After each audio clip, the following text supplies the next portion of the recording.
किशोर जनसंख्या। बच्चों, अभी हम थोड़ी सी चर्चा कर लेते हैं किशोर जनसंख्या पर, मतलब जिसे हम टीनेजर्स कहते हैं।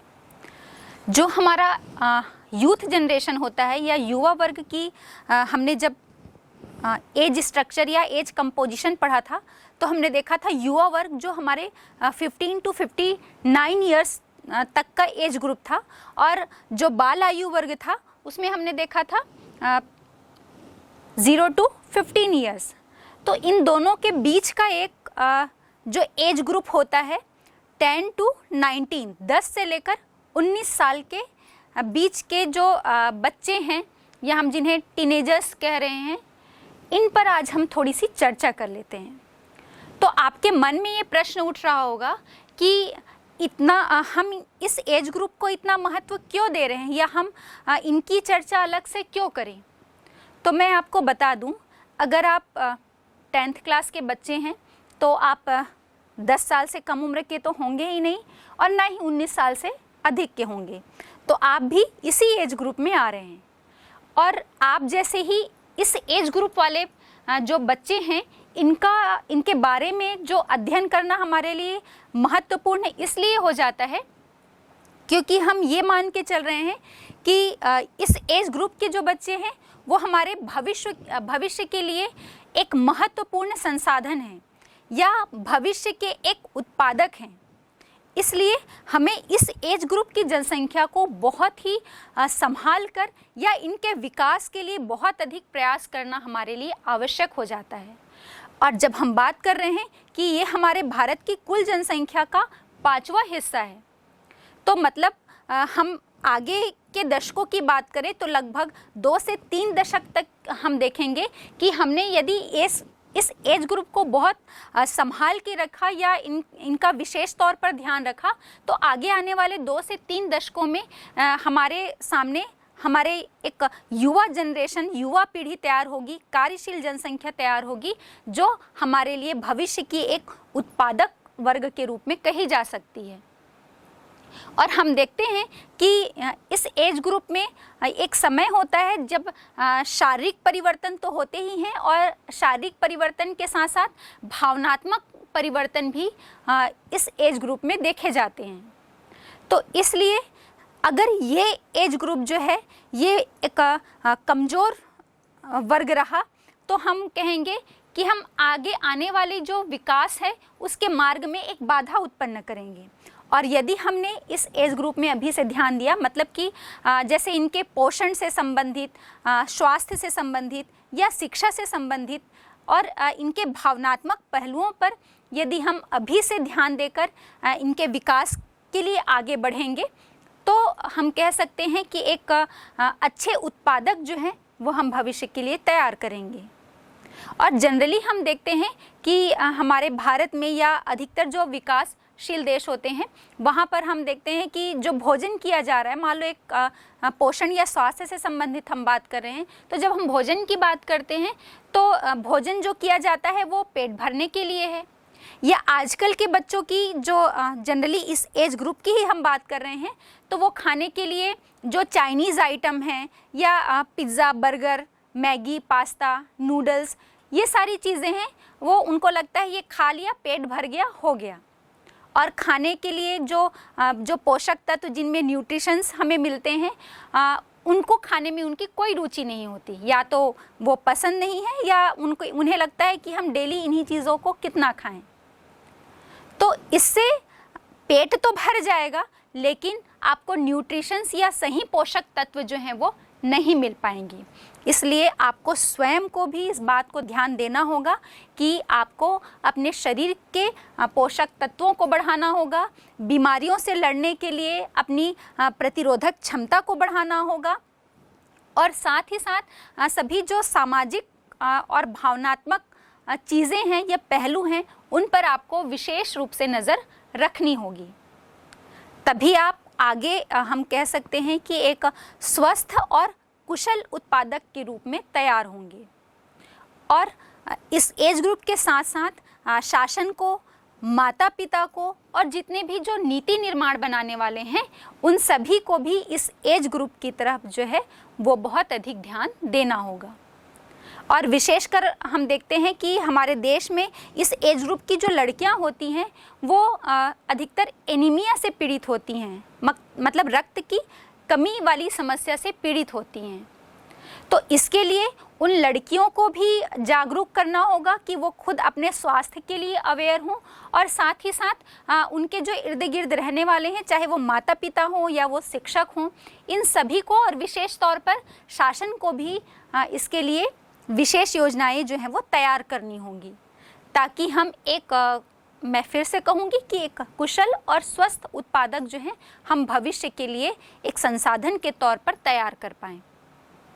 बच्चों, अब हम जनसंख्या की एक दूसरी विशेषता जिसे लिंगानुपात कहते हैं इस पर चर्चा करते हैं। लिंगानुपात का तात्पर्य क्या होता है? लिंग अनुपात, सेक्स रेशियो, मतलब किसी भी स्थान में प्रति 1000 पुरुषों पर महिलाओं की कितनी संख्या है, इसे हम लिंगानुपात कहते हैं। और इसे ज्ञात करने का भी तरीका यही है कि प्रति 1000 पुरुषों के पीछे महिलाओं की संख्या, तो पुरुषों की संख्या और उस पर महिलाओं की संख्या, और उसे मल्टीप्लाई कर दिया जाएगा 1000 से, क्योंकि हम इसे किस में ज्ञात कर रहे हैं? प्रति 1000 पर। तो हमारे सामने लिंगानुपात जो है वो निकल कर आ जाएगा। अच्छा, आप ये बताइए कि हम किसी भी देश में लिंगानुपात का या वहाँ पर महिलाओं की स्थिति का अध्ययन क्यों करें, और महिलाओं की स्थिति भी पुरुषों के अनुपात में क्यों ये महत्वपूर्ण है हमारे लिए अध्ययन करना? तो बच्चों, हमें पता है कि जो महिलाएं होती हैं वो किसी भी एक देश की भी हम बात नहीं करें तो एक समाज में भी हम कहें कि उस समाज के विकास का सूचक होती हैं। चाहे वो बच्चों में या एक परिवार को संभालने का काम तो करती ही है, एक अच्छे संस्कार की जो हम बात कर रहे हैं किसी भी बच्चे में, तो वो शाला में प्रवेश तो बाद में लेता है, लेकिन अपने परिवार से ही उसकी शिक्षा जो है वो प्राथमिक शिक्षा पहले अपने परिवार से और अपनी माँ से ही प्रारंभ होती है। और दूसरे शब्दों में हम कहें तो अगर किसी भी स्थान में महिलाओं की जो संख्या है वो कम होती है, लिंगानुपात कम होता है, उनकी स्थिति अच्छी नहीं होती, तो क्या प्रभाव पड़ेगा किसी देश पर या किसी समाज पर? तो हम देखते हैं, पहली बात तो जो एक पुरुष प्रधान समाज की हम यदि बात कर रहे हैं, महिलाओं की कमज़ोर स्थिति या लिंगानुपात का कम होना किसी समाज के पुरुष प्रधान समाज होने की तरफ इंडिकेट करता है या उसकी तरफ उसका सूचक होती है। और दूसरी चीज़, अगर वर्तमान में भी हम देख रहे हैं गर्भ में ही भ्रूण हत्या, जो महिला शिशु है या बालिका जो शिशु है उसका पता लगाकर अन्य जो तरीके हैं आधुनिक तरीकों को अपनाकर उनकी गर्भ में ही हत्या कर दी जा रही है। और जो लिंगानुपात है वो कम होता जा रहा है, महिलाओं की जो संख्या है, लड़कियों की संख्या वो कम होती जा रही है। तो भाई इतने पुरुष हैं, इन फ्यूचर सोचिए उनके लिए जितने पुरुष हैं उतनी महिलाएं तो होनी ही चाहिए, अदरवाइज जो युवा वर्ग है वो अविवाहित रह जाएगा। तो पहला फैक्टर तो ये। और दूसरा चीज़ हम देख रहे हैं, या हम ये कहें कि ये किस तरफ सूचित करता है महिलाओं की कमज़ोर स्थिति, मतलब वहाँ पर लिंगानुपात जिस भी स्थान में कम होगा वहाँ पर महिलाओं पर शोषण है, अलग अलग प्रकार के अत्याचार या उनमें अशिक्षा और कुपोषण की स्थिति को प्रदर्शित करता है। अगर हम भारत में भी नज़र डालें तो हम देखेंगे कि जिस स्थान में हमें महिलाओं की स्थिति कम दिख रही है, कमज़ोर दिख रही है, लिंगानुपात कम मिल रहा है, तो वहाँ पर हम देखेंगे कि वहाँ पर महिलाओं की जो शिक्षा है उस पर ध्यान नहीं दिया जाता, उसमें उनकी समाज में समान सहभागिता की तरफ भी कोई ध्यान नहीं दिया जाता, और साथ ही साथ उनके पोषण स्तर का भी कोई ध्यान नहीं रखा जाता है। तो इसी कारण से लगातार महिलाओं की स्थिति जो है वो चिंतनीय हो रही है। और हम अपने आसपास भी देखते हैं, अपने परिवार और समाज की जब हम बात करते हैं तो उसी में हम देखते हैं कि एक घर में, एक परिवार में यदि एक बालक शिशु है और एक बालिका शिशु है, एक लड़का है और एक लड़की है, तो हम देखेंगे कि दोनों के ही पोषण और शिक्षा में भेदभाव किया जाता है। मतलब जो लड़का है उसकी शिक्षा पर अधिक ध्यान दिया जाएगा और उसके पोषण स्तर का भी ध्यान रखा जाएगा, लेकिन वहीं जो लड़की है उसके पोषण का कोई ध्यान नहीं रखा जाएगा और ना ही उसकी शिक्षा की तरफ ध्यान दिया जाएगा, और ये कहकर उसे टाल दिया जाता है कि तुम्हें तो भाई दूसरे घर जाना है। तो हमारे भारत के एक पुरुष प्रधान समाज में ये एक बहुत चिंता का विषय है कि हमारे यहाँ लिंगानुपात जो है वो क्रमशः कम होता जा रहा है। तो बच्चों, हम देखते हैं कि किसी भी स्वस्थ समाज में महिलाओं और पुरुषों की जो संख्या है वो समान होनी चाहिए, तभी वो समाज और देश जो है वो विकास कर सकता है। अब कुछ हम आंकड़ों पर नज़र डालें तो जब हम अंतर्राष्ट्रीय स्तर या विश्व स्तर पर देखते हैं तो स्वीडन, जापान, नेपाल और भारत, ये चारों देशों की यदि हम तुलना करें तो देख रहे हैं कि स्वीडन, जापान और नेपाल में जो महिलाओं की स्थिति है वो काफ़ी अच्छी है। यहाँ पुरुषों की तुलना में महिलाओं की संख्या जो है वो अधिक है, लेकिन हमारे भारत में जो लिंगानुपात है वो मात्र 940 है। मतलब हम यहाँ क्या देख रहे हैं कि लिंगानुपात हमें कम देखने को मिलता है, निम्न है। पुरुषों की तुलना में महिलाओं की संख्या हमें कम मिल रही है।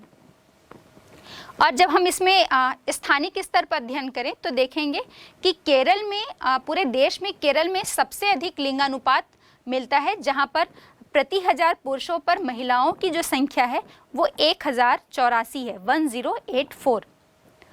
और इसके बाद जैसे तमिलनाडु है वहाँ हमें 995, आंध्र प्रदेश 991, हमारे छत्तीसगढ़ में भी लिंगानुपात 991 मिलता है। और ये राज्य जो हैं वो ऐसे हैं जहाँ पर लिंगानुपात हमारे राष्ट्रीय औसत से अधिक है।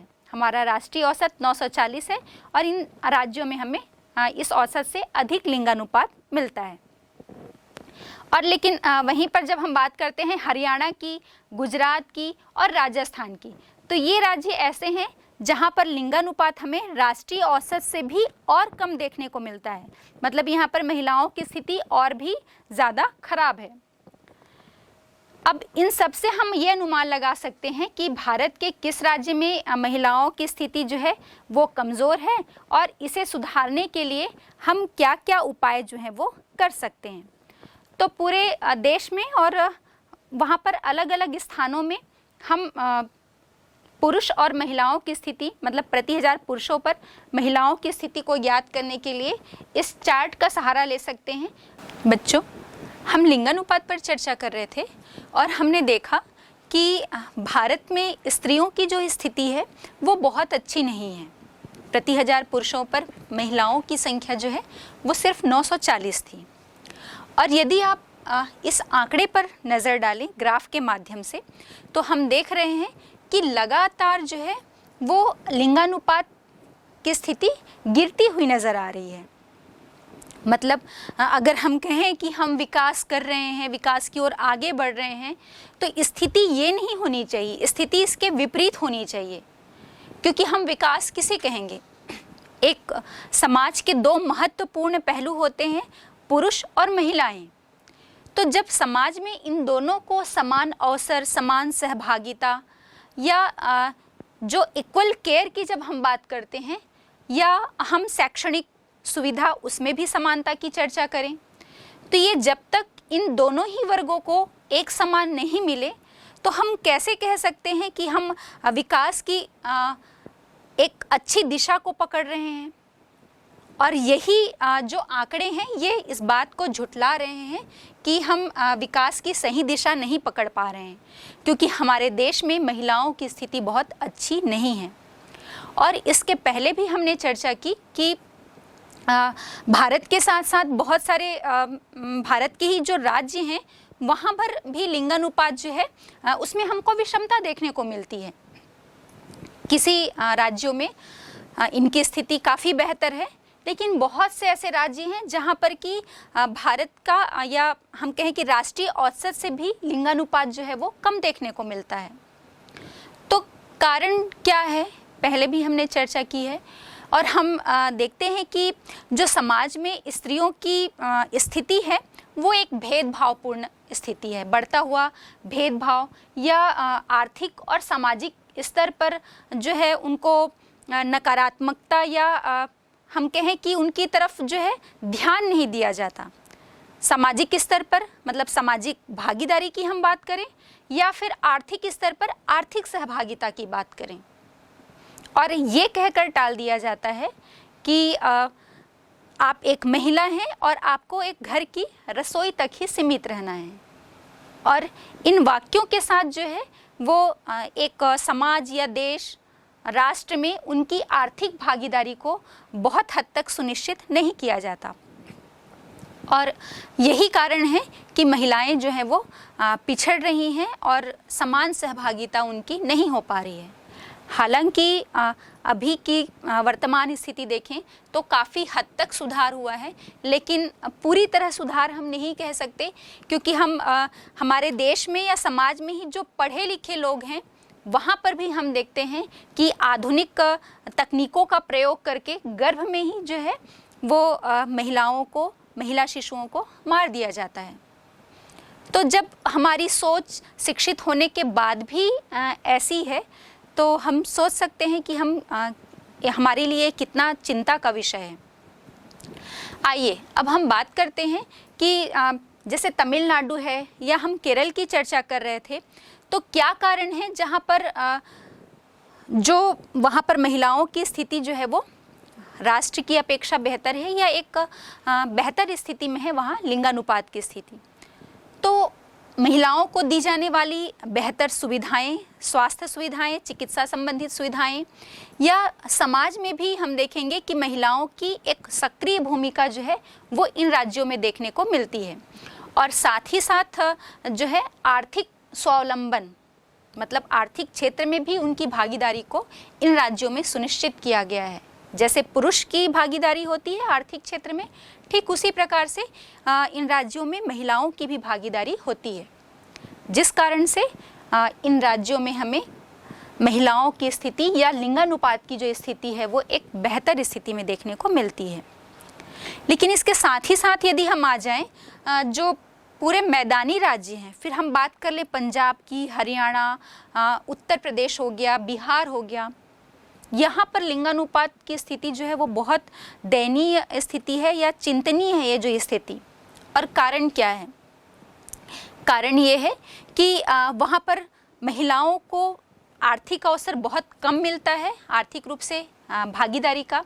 इसके साथ ही साथ जो प्राचीन काल से चली आ रही है रूढ़िवादिता, उस रूढ़िवादिता में एक प्रमुख कारण ये है कि लोगों का ये मानना होता है कि समाज में या एक परिवार को या हम कहें कि एक पिता को मोक्ष दिलाने का जो काम है, माता पिता को मोक्ष दिलाने का जो कार्य है वो सिर्फ एक पुत्र ही करता है। और इस वजह से हम देखते हैं कि परिवार में एक पुत्र संतान की जो उम्मीद है या लोग अपेक्षा करते हैं वो बहुत ज़्यादा है, उम्मीद से बहुत ज़्यादा है, और इसके लिए वो किसी भी हद तक जाने के लिए तैयार हो जाते हैं। और यही कारण है कि इन क्षेत्रों में भी हम देखेंगे कि इस प्राचीन रूढ़िवादिता को अभी तक अपनाया जा रहा है, और जिसके कारण गर्भ में ही इन महिला शिशुओं की जो है वो हत्या कर दी जाती है, उन्हें इस दुनिया में आने से पहले ही रोक दिया जाता है। और साथ ही साथ चूँकि ये एक पितृसत्तात्मक जो समाज है, जिसके कारण पुरुषों को वहाँ पर प्रधानता दी जाती है, तो सामाजिक स्थिति भी इन राज्यों में बहुत बेहतर या बहुत अच्छी नहीं कही जा सकती, जिसके कारण चाहे स्वास्थ्य से संबंधित हो या शिक्षा से संबंधित हो, सभी क्षेत्रों में जो है महिलाओं को भेदभाव का सामना करना पड़ता है। और इसके कारण वो हिंसा के शिकार होते हैं। हिंसा के साथ साथ भेदभाव और बहुत सारे जो अत्याचार हैं, घरेलू अत्याचार के भी ये जो महिलाएं हैं इन राज्यों में शिकार होती हैं, जिसके कारण यहाँ पर महिलाओं की एक दयनीय दशा हम कह सकते हैं या चिंतनीय है। जो लिंगानुपात के आंकड़े हमें बताते हैं वो इस ओर इशारा कर रहे हैं कि इन राज्यों में अब महिलाओं की स्थिति को बेहतर करने के लिए ज़्यादा से ज़्यादा प्रयास जो है वो किए जाने चाहिए। ये तो सभी राज्यों की बात हो गई। अब हम बात करते हैं अपने छत्तीसगढ़ पर। तो छत्तीसगढ़ में हमने देखा कि यदि हम राष्ट्रीय औसत से तुलना करें तब भी और काफ़ी बेहतर स्थिति में है छत्तीसगढ़ में महिलाओं की स्थिति। यहाँ पर हमने देखा कि लिंगानुपात जो है वो 991 प्रति हजार पुरुषों पर, उसके पीछे 991 महिलाएं जो हैं वो छत्तीसगढ़ में मिलती हैं। छत्तीसगढ़ में भी पूरे राज्य में समानता नहीं है लिंगानुपात में, यहाँ भी हमें इसके वितरण में विषमता देखने को मिलती है।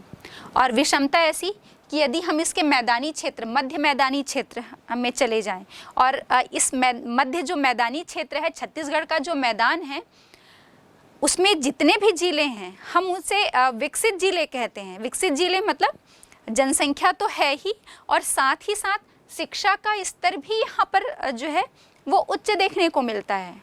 लेकिन इन्हीं जिलों में हमें जो है लिंगानुपात बहुत कम देखने को मिलता है। मैंने अभी कहा था ना कि समाज जितना भी शैक्षणिक रूप से भी हम विकसित होते जा रहे हैं, शिक्षा के स्तर में भी बेहतर सुधार हो रहा है, लेकिन जो हमारी मानसिकता है, एक रूढ़िवादी मानसिकता, उसमें बहुत सुधार नहीं हो पाया है। जो हम एक पुत्र संतान के पीछे भागते हैं वो मानसिकता हमारी जो है वो बहुत हद तक अभी बनी ही हुई है, उसमें बदलाव नहीं आ पाया है। लेकिन यदि हम छत्तीसगढ़ के जो पठारी हिस्से हैं, चाहे हम उत्तर की तरफ चले जाएं या दक्षिण की तरफ, उसमें भी यदि हम बस्तर संभाग में आते हैं तो संभाग में हम देखते हैं कि महिलाओं की स्थिति बहुत बेहतर है, क्योंकि हमें मालूम है इस दक्षिण के इस पठारी हिस्से में पूरा जनजाति बाहुल्य जनसंख्या हमें देखने को मिलती है। और इन जनजातियों में हम देखेंगे या इस जनजातीय समाज में है, वहाँ पर पितृसत्तात्मक समाज नहीं मिलता। यहाँ एक परिवार में महिला जो है वो मुखिया होती है, या हम कहें पूरे परिवार के जितने महिला सदस्य हैं वहाँ पर उन्हें बहुत ज़्यादा महत्व दिया जाता है, उनकी बहुत इम्पोर्टेंस होती है, या समाज में भी उनकी भागीदारी को सुनिश्चित किया जाता है। और यही कारण है कि हम देख रहे हैं, आंकड़े हमें बताते हैं कि बस्तर का जो लिंगानुपात है वो प्रति हजार पुरुषों के पीछे 1023 है, जो बहुत एक हम कह सकते हैं एक बेहतर स्थिति में है महिलाएं जो हैं। तो हमने देखा यहाँ भी वितरण में असमानता देखने को मिलती है। चूँकि हम कहते हैं एक जनजाति बाहुल्य समाज या जनजातीय समाज जो है वो शिक्षा के स्तर से पिछड़ा हुआ है, आर्थिक रूप में पिछड़ा हुआ है, लेकिन यदि हम समाज में पुरुष और महिलाओं की भागीदारी की बात करें तो हमने देखा कि यहाँ पर ये एक रूढ़िवादिता जो है, सोच जो है वो यहाँ पर हमें देखने को नहीं मिलती, और वहाँ पर पुरुष और महिलाएं और पुरुषों की भी अपेक्षा हम देख रहे हैं कि महिलाओं की बहुत अच्छी स्थिति यहाँ पर देखने को मिलती है। अब अगर हम आगे बात करें कि अब युवा वर्ग के साथ साथ हमें जब हम बाल आयु वर्ग में आ जाते हैं, मतलब 0 से 6 आयु वर्ग में यदि हम महिलाओं की स्थिति देखें या महिला शिशुओं की संख्या को देखें तो इसमें हमको दशा जो है वो और ज़्यादा चिंतनीय नज़र आती है।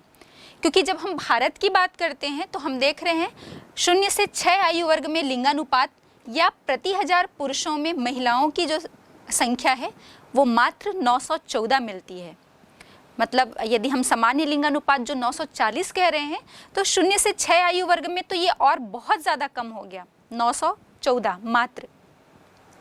और यदि हम अपने छत्तीसगढ़ में आ जाते हैं तो यहाँ भी हम देख रहे हैं कि सामान्य रूप से लिंगानुपात की स्थिति तो बेहतर है, लेकिन इसी आयु वर्ग में 0 से 6 आयु वर्ग में हम लगातार 3 दशकों की यदि बात करें तो इसमें गिरावट की जो स्थिति है वो दर्ज की जा रही है।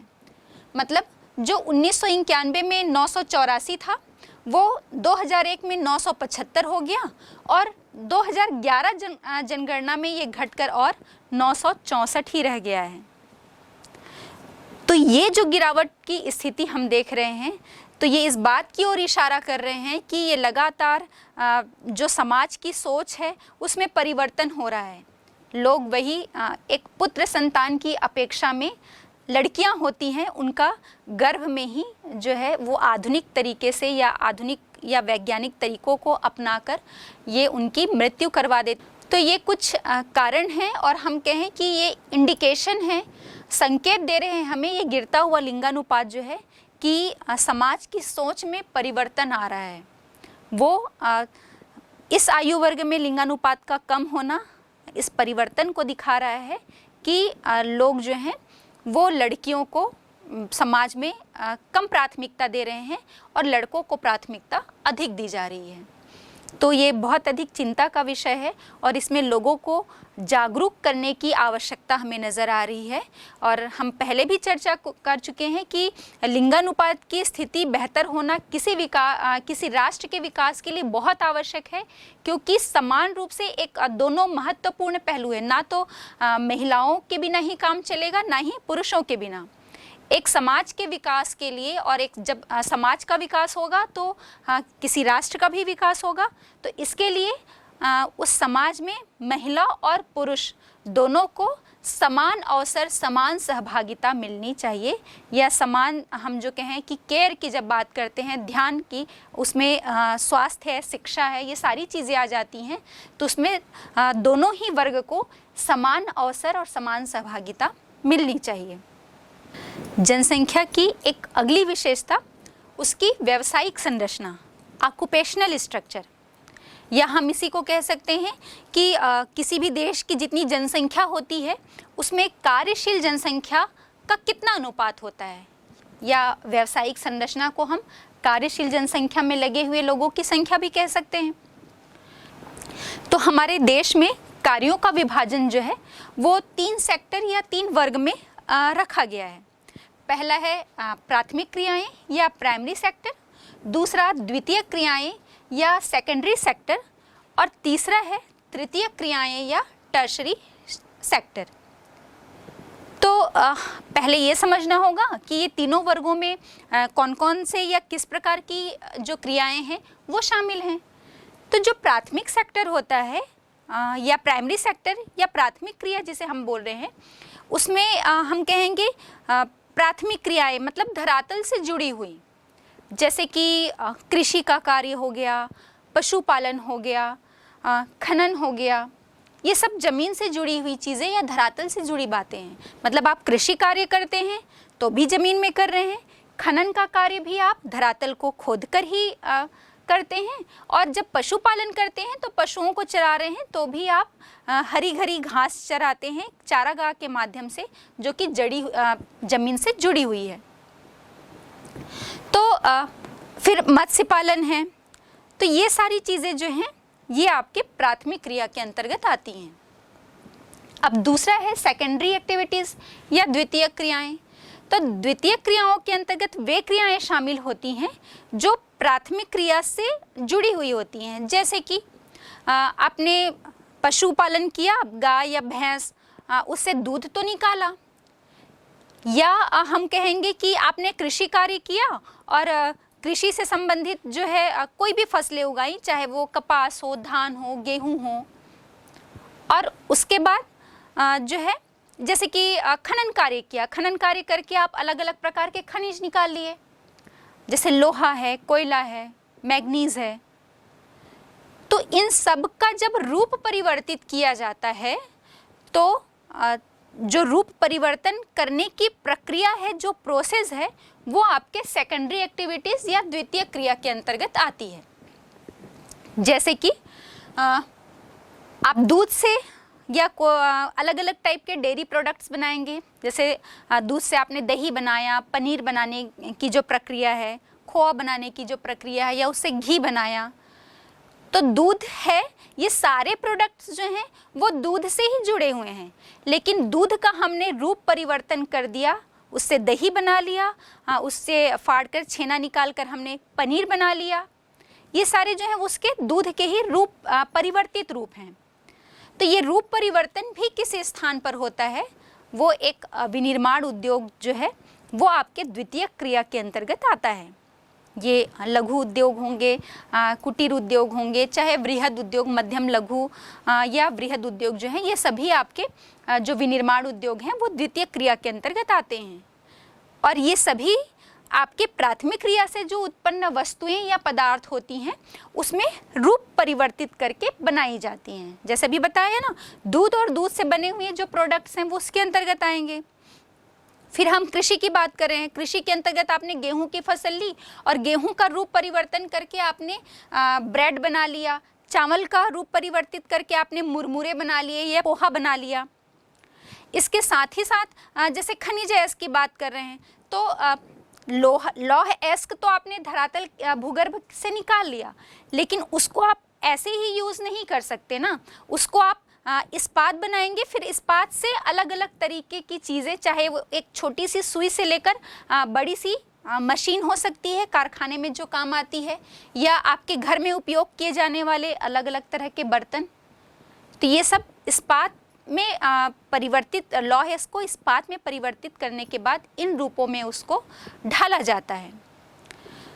तो दूसरी इस सेकेंडरी एक्टिविटीज़ की दूसरी इम्पॉर्टेंट चीज़ ये होती है कि जब हम प्राइमरी एक्टिविटीज़ से उत्पन्न जो पदार्थ या वस्तुएं हैं उनका रूप परिवर्तन करते हैं, तो इस रूप परिवर्तन के दौरान उसके मूल्य में भी वृद्धि हो जाती है। मतलब कॉटन पहले उत्पन्न किया जा रहा है कृषि से, तो वो तब तक उतना यूज़फुल नहीं है, लेकिन जैसे ही हमने उसे सूती वस्त्र का निर्माण कर लिया तो उसकी कीमत बढ़ जाती है। दूध की कीमत कम है, दूध से बने पदार्थ, उसका रूप परिवर्तन हुआ पनीर, तो वो उसकी वैल्यू अधिक होती है। दूध आपका 50 रुपये 60 रुपये लीटर ही मिलेगा, तो पनीर जो है वो 250 और 300 रुपये किलो में बिकेगा। तो रूप परिवर्तन के दौरान हम देखेंगे कि उसके मूल्य में भी वृद्धि हो जाती है। और तीसरा जो कार्य होता है वो है आपका टर्शरी एक्टिविटीज़, या हम इसे तृतीय क्रियाएं कहते हैं। तो हम इसे ऐसे समझ सकते हैं कि जो भी द्वितीय क्रियाओं के दौरान जो वस्तुएं या पदार्थ बनाई जाती हैं, तो इंसान जो है वो तो स्वयं के उपभोग के लिए सारी वस्तुओं का निर्माण नहीं करेगा, अब उसे बाजार में खपाया जाएगा। तो जो उत्पादन है उसको उपभोक्ता तक पहुंचाने की जो सारी प्रक्रिया है वो सभी आपके टर्शरी एक्टिविटीज़ के अंतर्गत आती हैं या तृतीय क्रिया के अंतर्गत आती हैं। अब जरा आप विचार कीजिए कि इसके अंतर्गत कौन कौन सी क्रियाएं शामिल होंगी। तो खेत में जैसे गेहूं उत्पन्न की गई और उसके बाद उसको कारखाने तक ले जाया जाएगा, वहाँ पर उसे गेहूं का आटा तैयार होगा और मैदा भी तैयार किया जाएगा। आप ब्रेड जो खाते हैं वो 2 प्रकार के हैं ना, व्हीट वाला भी खाते हैं, गेहूं से बना हुआ ब्रेड, मल्टीग्रेन जो अलग अलग टाइप के अनाज जिसमें मिश्रित होते हैं वो ब्रेड भी खाते होंगे, और मैदे से बनी ब्रेड भी खाते हैं। तो मैदा भी गेहूं को और ज़्यादा गेहूं का ही और परिवर्तित, गेहूं से आटा और आटे से उसको परिवर्तित किया जाता है मैदे में, और इन सभी चीज़ों से फिर क्या बनाया जाता है, ब्रेड। तो ये गेहूं से कारखाने तक, और कारखाने में फिर जो वो ब्रेड बना, गेहूं का रूप परिवर्तित किया गया, आटा मैदा, और उससे फिर जो ब्रेड बनाया गया, तो वो जो ब्रेड है वो उपभोक्ता तक तो पहुंचाना पड़ेगा।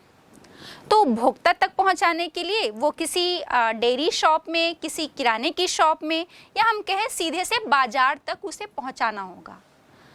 तो इन दोनों ही रास्ते में हम कहेंगे कि परिवहन, ट्रांसपोर्टेशन की ज़रूरत पड़ेगी, परिवहन की आवश्यकता पड़ेगी ना।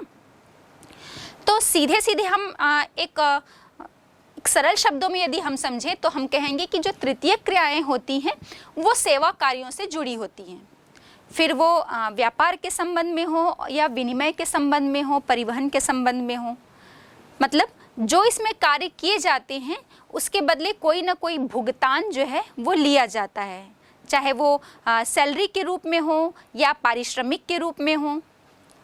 जैसे ट्रांसपोर्टेशन का काम किया जा रहा है, परिवहन का काम किया जा रहा है, आपके प्राथमिक से द्वितीय क्रिया, और द्वितीय क्रिया से हम कहें कि जब बाजार तक पहुंचाया जा रहा है तब भी इस दौरान परिवहन की जो सेवा है उसकी आवश्यकता पड़ती है सामान को बाजार तक लाने के लिए।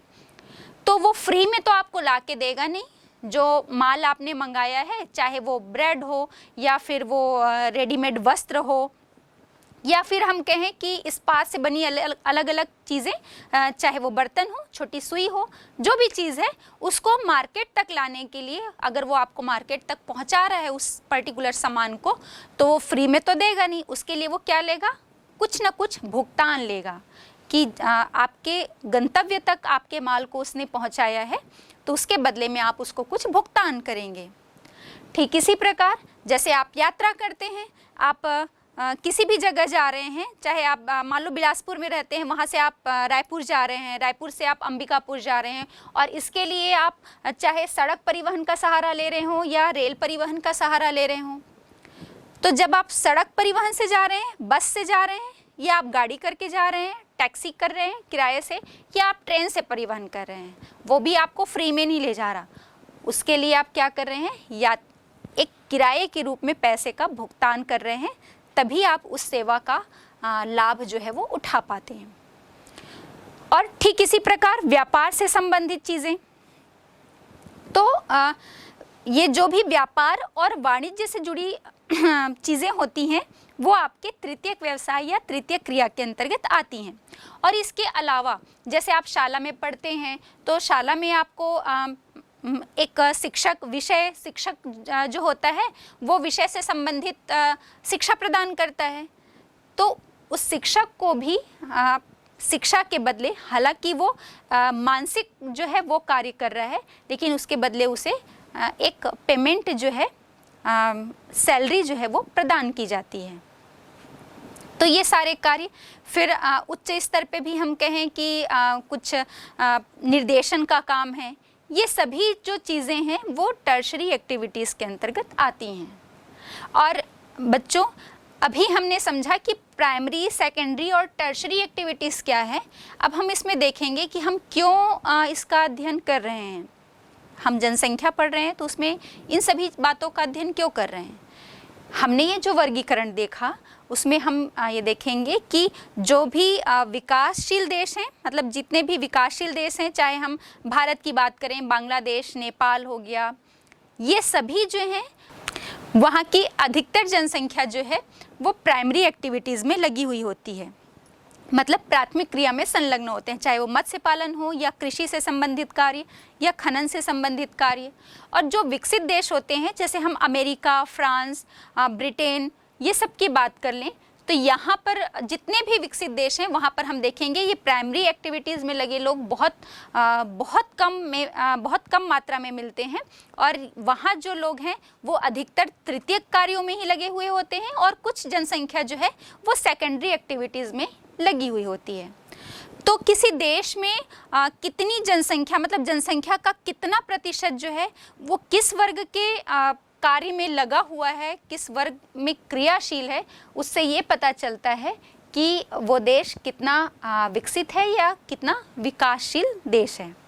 इसलिए हम किसी भी देश की कार्यशील जनसंख्या या व्यावसायिक संरचना का अध्ययन करना हमारे लिए बहुत महत्वपूर्ण हो जाता है।